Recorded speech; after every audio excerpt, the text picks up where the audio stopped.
ইব্রাহিম আলাইহিস সালাতু ওয়াস সালাম বিবি হাজরাকে মক্কা নগরীতে রেখে আসছেন। সেখানে কোনো খাবার নাই, পানি নাই, জনমানবহীন এলাকা, কোনো কিছুর ব্যবস্থা নাই। সেই জায়গায় হযরতে ইব্রাহিম আলাইহিস সালাতু ওয়াস সালাম বিবি হাজরা এবং ইসমাইলকে রেখে আসছে। অল্প কিছু খেজুর এবং পানি দিয়ে আসছে।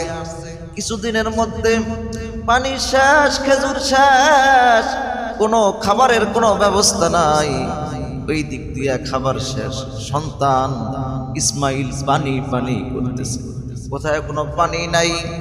বিবি হাজরা পানির জন্য একবার সাফা পাহাড়ে যায় আর একবার মারওয়া পাহাড়ে যায়। পানি তালাশ করার জন্য 7টি চক্কর দিয়েছে, কোথায়ও পানি পায় না।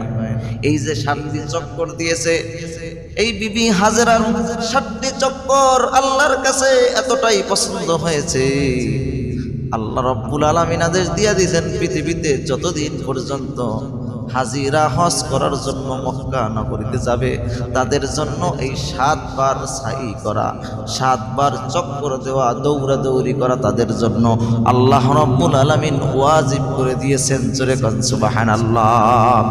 আমার ভাইয়েরা, আমার বন্ধুগণ, 7টি চক্কর দেওয়া হইল। বিবি হাজরা কোথায়ও পানি পায় না।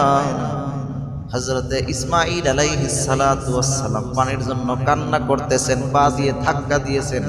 আল্লাহ রাব্বুল আলামিন সেখান থেকে পানির ব্যবস্থা করে দিয়েছেন। জোরে কোন সুবহানাল্লাহ। পা দিয়ে ধাক্কা দিয়েছেন, আল্লাহ রাব্বুল আলামিন সুন্দর মতো করে পানির ব্যবস্থা করে দিয়েছে। বিবি হাজরা দেখেন সুন্দর মতো করে পায়ের নিচ দিয়ে পানি উঠতেছে। দৌড়িয়ে পানির কলকল টান শুনে আসলেন। আয়েশা দেখে পানি উঠতেছে, চতুর্দিক দিয়ে বাদ দিয়ে দিলেন। বিশ্ব নবী রাহমাতুল লিল আলামিন তামাম পৃথিবীর মানুষগুলাকে জানিয়ে দেয়, পৃথিবীর মানুষ, ওই দিন যদি বিবি হাজরা চতুর্দিক দিয়া পানিটা বাদ না দিত, তামাম পৃথিবীতে ঝমঝম কূপের পানি ছড়িয়ে পড়ত।